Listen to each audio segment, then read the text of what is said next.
Hola amigos, mi nombre es América Joy y bienvenidos a la Biblia Challenge por Authentic el podcast.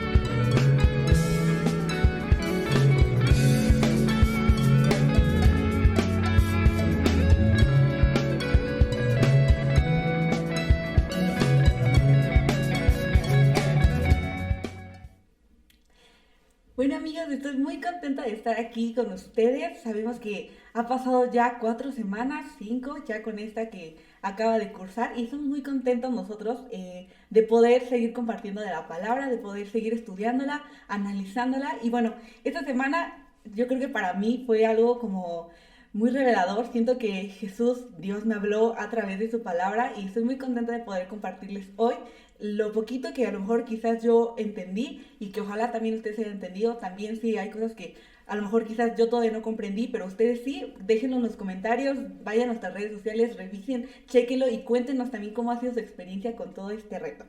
Bueno, pues vamos a iniciar. A mí me gustaría iniciar con el libro de Proverbios. Yo creo que voy a tratar de llevar una secuencia en todo lo que voy a platicarles el día de hoy, pero me gustaría iniciar con Proverbios. Yo creo que Proverbios nos habla un poquito acerca de nuestro comportamiento, de cómo Jesús quiere que nosotros vivamos una vida como conforme a Él, ¿no? Entonces, bueno, pues yo traté de dividirlo en tres partes, el libro de Proverbios. El primero es a través de la corrección, porque yo creo que nos enseña cómo tenemos que ser humildes. Menciona mucho la palabra humildad, de ser buenos, y no se trata como de solamente una acción de aparentar ser buenos, sino que se trata de realmente con nuestras acciones ser humildes, ¿no? Entonces, pero la corrección viene a través de que nosotros recibimos el castigo que merecemos, porque sabemos que somos pecadores y sabemos que alguna vez cometeremos error, entonces nosotros tenemos que recibir ese castigo. Y es a través de este libro que nos enseña que la corrección tiene que ser, o sea, tiene que pasar, tiene que sucederte, ¿no? Pero también nos enseña como las diferencias entre un sabio, una gente humilde, y también un necio, una gente que vive en maldad, que no se da cuenta. Pero me gusta cómo tratamos estas diferencias, porque realmente te da puntos muy, muy claves de lo que tú tienes que ser, ¿no? Como por ejemplo, podemos decir en cómo tenemos que escuchar los consejos de los demás, de cómo tenemos que cuidar lo que decimos, de cómo tenemos también que nosotros saber dar consejos a los demás, de también, por ejemplo, ser obedientes, quizás pensar antes de actuar. Entonces son como muchas acciones dentro de cómo tenemos que comportarnos, cómo ser sabios, cómo la palabra misma te enseña a ser sabio, ¿no? Y por último, el último punto que yo quisiera es el valor de la humildad. Yo creo que muchas veces decimos, pues sí, no, ser humildes y las cosas buenas que hacemos, pues ya, en algún momento se nos van a regresar. Pero la verdad es que aquí en esta semana nos enseñó que el valor de la humildad es básicamente la salvación, cómo Jesús te vino a salvar y por Él tienes vida eterna, ¿no? Entonces, el hecho de que a ti te hayas salvado, significa que también tienes bueno, se te va a regresar todo lo que tú hiciste bien, todo lo que la humildad te enseñó a expresar, ¿no? Pero se trata de que nosotros nos comprometamos a realizar estas acciones, que sé que no son sencillas y sé que llevarlas a la práctica son muy difíciles, pero yo creo que poco a poco, mientras tú lo vayas desarrollando, el ser compartido, el cuidar lo que dices, el pensar antes de actuar y sobre todo el ser alegre, yo creo que te va a ayudar a que lleves una vida, un comportamiento como Jesús quiere que lleves, ¿no? Y bueno, quisiera compartirles un versículo que para mí toda esta semana fue como lo más representativo de Proverbios, y se encuentra en Proverbios 13:9, que dice: la vida de los buenos es luz que llena de alegría, la vida de los malvados es una lámpara apagada. Así que te invito a que tú reflexiones sobre esto, sobre ser esa luz, de reflejar a Jesús en tu vida, en tus acciones, en lo que dices y en lo que piensas. Y bueno, vamos ahora al libro de Salmos. Yo creo que Salmos también es un libro que te enseña quién es Dios, ¿no? Quién es el que te va a cuidar, el que te va a guiar. Y yo creo que esta semana yo dividí también quién es Dios en nuestras vidas en 3 puntos. El primero es quién es Dios, pues es nuestro refugio, ¿no? Yo creo que esta semana también nos enseñó a que siempre estamos en peligro, siempre vivimos en tempestad, siempre tenemos pruebas, pasamos por momentos difíciles, perdiste a alguien, a lo mejor tus padres se separaron, A lo mejor tú como estudiante ya no sabes qué hacer con tu vida y vivimos en tiempos de tempestad, no sabemos a quién acudir, pero Jesús, nuestro Dios, Él es el que nos dice, ven a mí, yo te voy a abrazar, yo te voy a cuidar, yo te voy a pasar esta tempestad, ¿no? Entonces, ese es como el primer punto que yo encontré de quién es Dios. El segundo es nuestro rescate. Nuestro rescate. Yo creo que siempre hemos escuchado el que Dios vino bueno, Jesús vino a morir por nuestros pecados, a salvarnos de todo esto, pero realmente es que es el que nos libra o nos aparta de la maldad.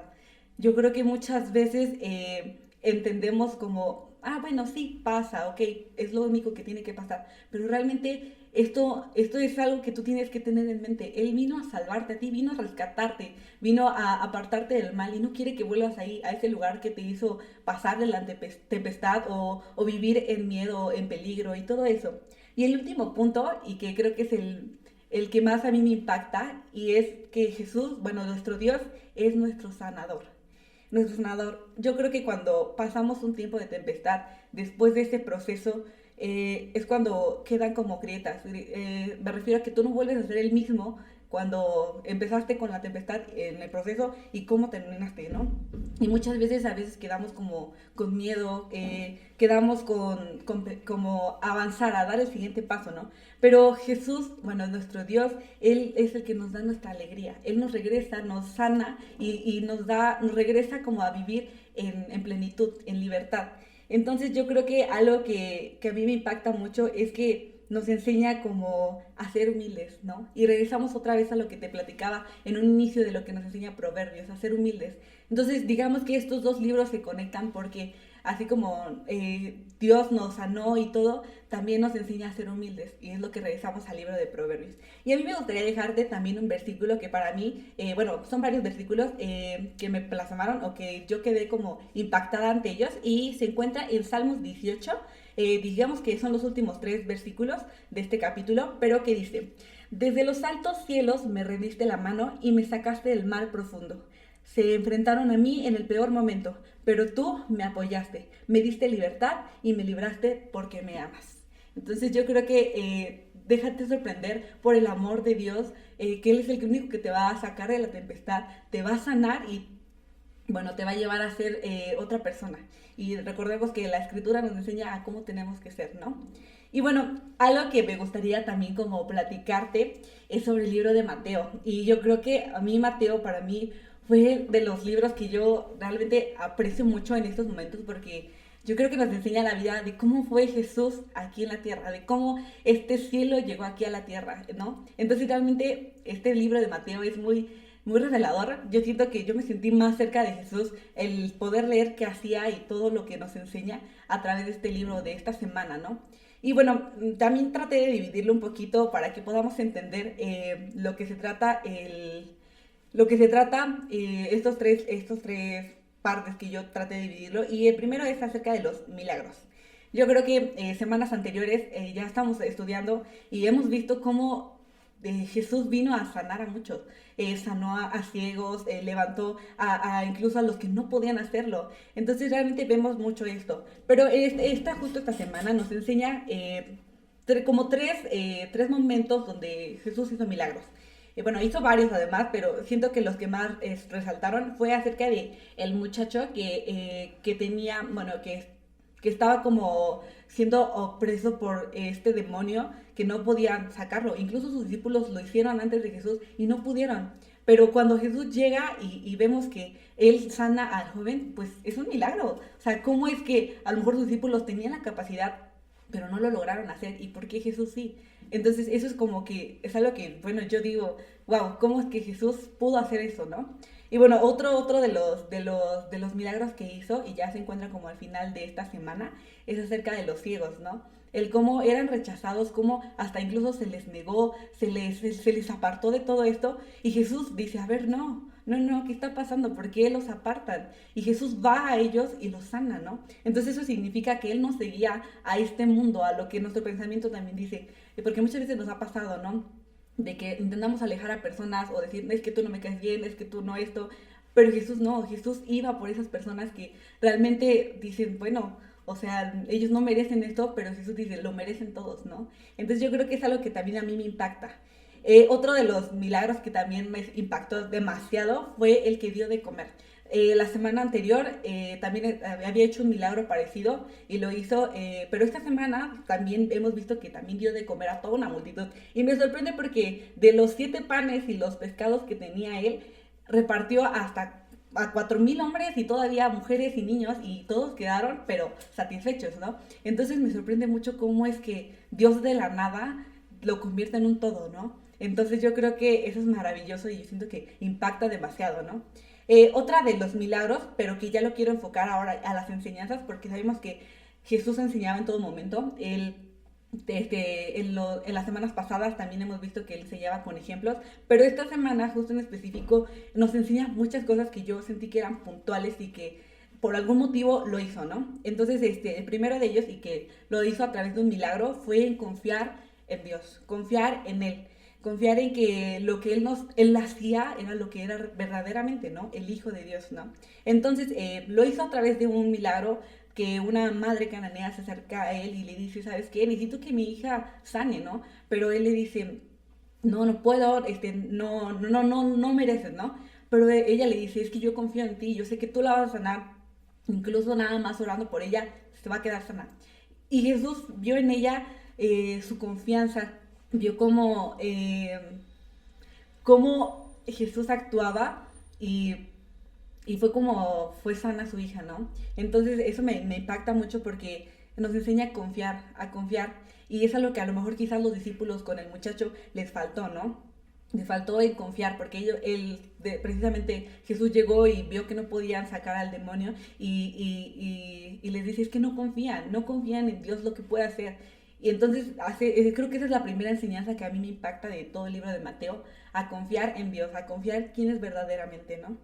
Otra de las enseñanzas que a mí también me causa mucha intriga es acerca del cuidar las malas enseñanzas. Yo creo que actualmente vivimos en un mundo rodeado donde aprendemos muchas cosas de todos lados, de las redes sociales, aprendemos de la familia, aprendemos de tus amigos, aprenden de todos lados, ¿no? Pero él dice, hay que discernir entre lo que es bueno y lo que es malo. Ahora bien, él lo hizo y les dijo a sus discípulos, tengan cuidado con las enseñanzas que les enseñan los fariseos. En este caso, los fariseos eran los que enseñaban mal y que de hecho muchas veces llegaron a atacar a Jesús y lo pusieron a prueba, ¿no? Pero Jesús dice, hay que aprender a discernir entre eso y lo que sí es bueno, ¿no? Lo que Dios ha venido a que les enseñe, ¿no? Entonces, eso también es algo que a mí me impacta. Ahora, otro tema que también nos enseña es acerca del dinero. El dinero, yo creo que aunque se habla muy poquito de esto, yo le quiero sacar un poquito de jugo a todo esto, porque nos enseña como dos cuadros, ¿no? El primero de ellos es que era cuando Jesús fue justo, ¿no? En pagar como la cuota, digámoslo así, de ese tiempo, ¿no? Entonces, de hecho, le preguntan los cobradores a Pedro, ¿no? Y pues Jesús paga, o ¿cómo hace esto, no? Y Pedro pues sabe que Jesús sí paga, ¿no? Entonces él es justo y dice, no, sí, voy a pagar, ¿no? Lo que me toca, lo voy a hacer. Entonces él es justo, se nota como él es justo. Pero también hay otro cuadro que de hecho también es algo que también, pues yo creo que a la actualidad nos cuesta mucho, y es acerca de las riquezas que uno te da. O sea, Jesús te dio ciertas riquezas, ¿no? Pero a veces el soltar esas riquezas es lo que nos cuesta bastante, bastante. Entonces, algo que nos enseña a través de este joven que era rico y que le dice, no, suelta el dinero y dáselo a los pobres, a los necesitados, y luego ven y sígueme, ¿no? Entonces muchas veces, pues el chico, bueno, en este caso el joven se puso muy triste porque sabía que tenía mucho dinero y sabía que el repartirlo era quedarse sin nada y seguirlo. Entonces, algo que enseñaba Jesús era precisamente el dinero no lo es todo, el dinero no se trata de que, sí, tengo joyas, tengo poder, tengo todo. No, se trata de dejar todo eso, dejar todo a un lado y seguir a Jesús, ¿no? Y ahora eso también, algo que también vamos a relacionar un poquito con Proverbios, es eso, porque Proverbios nos enseña que también tenemos que ser humildes, el dejar el dinero, el ser pobres incluso, lo dice la palabra. Entonces también esto sucede de la misma forma. Tenemos que soltar todo, tenemos que dejar ser pobres, no afanarnos por esas cosas, no poner como idolatría el dinero o el poder que tú tengas, sino es dejar todo eso, dejar quién eres para seguir a Jesús. Ahora bien, un tema que no lo voy a abordar mucho porque de hecho incluso también como podcast hemos decidido también hablar sobre estos temas, pero es acerca como el matrimonio y el divorcio, que es precisamente cuando Jesús les dice que, bueno, más bien los fariseos le preguntan a Jesús acerca de por qué permiten el divorcio, si el divorcio es bueno, si el divorcio es malo. Y Jesús les responde que no, que definitivamente lo es malo. Pero ahora Moisés, él dijo que sí estaba permitido. Pero Jesús, algo que dice y que es muy real, es que tenemos que pensar, literalmente pensar antes de actuar. Entonces, si a lo mejor tú estás en una relación y quieres pasar al siguiente nivel, digámoslo así, al matrimonio, sí tienes que pensarlo un poquito, porque recordemos que pues a Jesús no le agradan estas cosas de pues un ratito estamos y luego ya nos divorciamos, ¿no? Entonces, algo que nos enseña Mateo es acerca de este divorcio, ¿no? Pero bueno, no quiero abordar mucho este tema porque también tenemos el podcast y también vamos a estar, bueno, ya hablamos de esto, entonces si quieres ir a checar todo esto acerca de las relaciones y tu noviazgo, puedes ir a checar el video. Pero bueno, retomando todo esto, también quiero hablarte acerca de los niños. Es algo que a mí, Jesús, me sorprendió bastante el poder hablar acerca de los niños, de los más importantes del reino. O sea, me sorprende porque yo creo que muchas veces creemos que no, los más importantes somos nosotros, porque trabajamos, porque vamos a la iglesia, porque tenemos diferentes ministerios y los controlamos nosotros técnicamente. Pero no, los más importantes, dice Jesús, son los niños. Dejen que los niños vengan a mí. Es lo que dice Jesús. Ahora, ¿por qué los niños? Me sorprende mucho esta pregunta de ¿por qué los niños? Le preguntan incluso los discípulos, ¿por qué ellos, no? Pero algo que yo me he puesto a pensar es que la humildad de los niños es tan asombrosa, tan maravillosa, que yo digo, muestran un corazón tan puro en todo lo que hacen. Es como, bueno, les voy a platicar una historia súper rápida acerca de mi abuelito.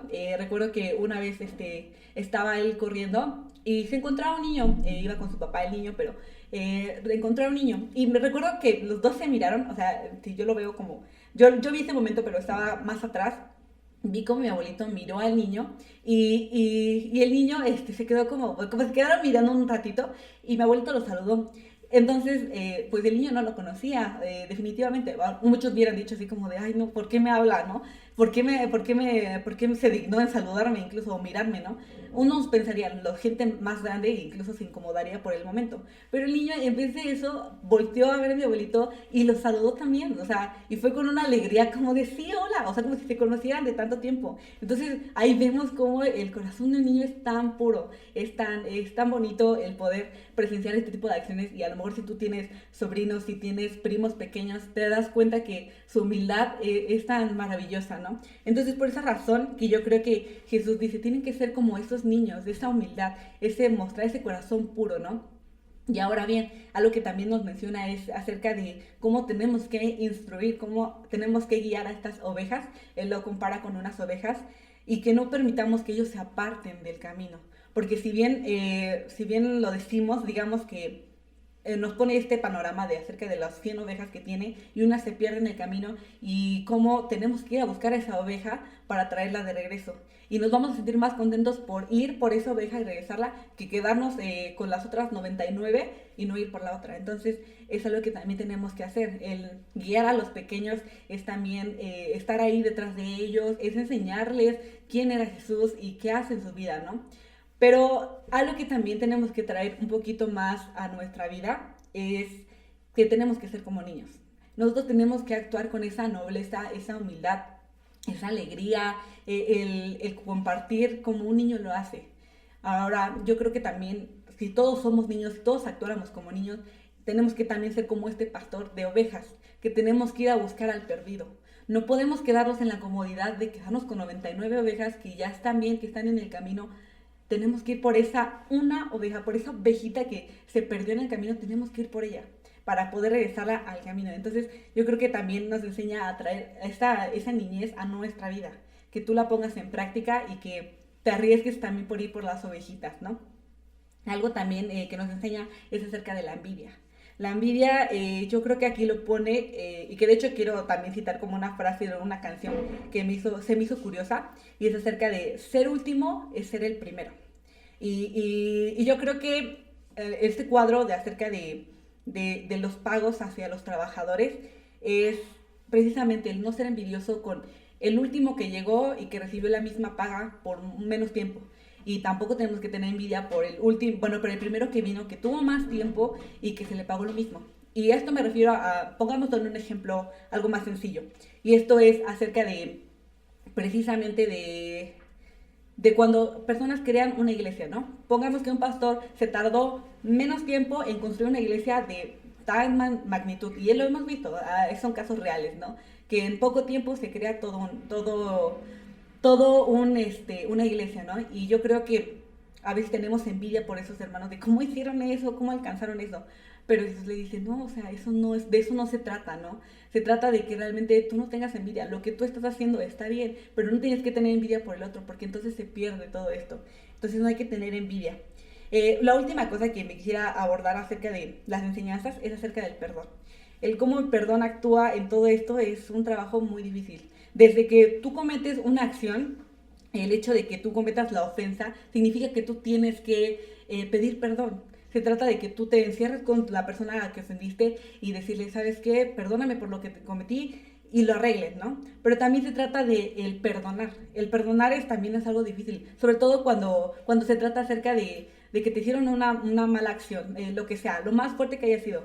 Yo creo que es muy difícil también el aceptar el perdón porque dice, tú me ofendiste, claro, o sea, yo soy la víctima aquí, yo soy la persona que se ofendió, entonces no se trata de tampoco no perdonar y decir, no, ya, no me hables y hazte a un lado, ¿no? Yo creo que se trata más acerca de cómo perdonar y pedir perdón. Ahora, también me gustaría citar una frase que a mí también me pareció magnífico como en todo esto, y es acerca de la cruz.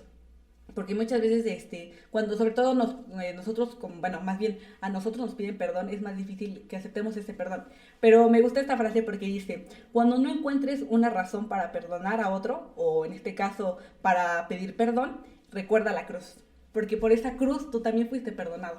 Entonces, cuando tú no sientas que digas, no, ya no quiero perdonarlo porque ya lo perdoné 7 veces y más, acuérdate del perdón. El perdón, Jesús siempre te perdona por los pecados que cometiste y los que vas a cometer. Entonces, por ese perdón tú también recibes, tú también dalo, tú también otórgalo, porque por esa cruz tú fuiste perdonado. Y ahora bien, algo que también me gustaría como englobar en lo último es acerca de Jesús, de cómo nos enseña quién era Él. Y es algo con lo que me gustaría cerrar un poquito, y es acerca de que Él era el Mesías. Él vino a salvarnos a nosotros. Él vino a entregar su vida en esa cruz por todos nosotros. Y yo recuerdo mucho cómo esto pasa, de que le pregunta a sus discípulos, ¿qué han dicho de mí? Y todo el mundo decía, no, pues un profeta más, como fue Juan el Bautista y como cosas así. Pero él le dice, pero él le dice, ¿y ustedes qué piensan? Ustedes, mis discípulos, que me conocen, que saben quién soy, ¿qué piensan? ¿Qué soy? Y recuerdo que Pedro fue el primero en decir, eres el Mesías. Entonces, y aunque vemos más adelante la historia y ya vamos a llegar a esos puntos, de que Pedro también no confía en él.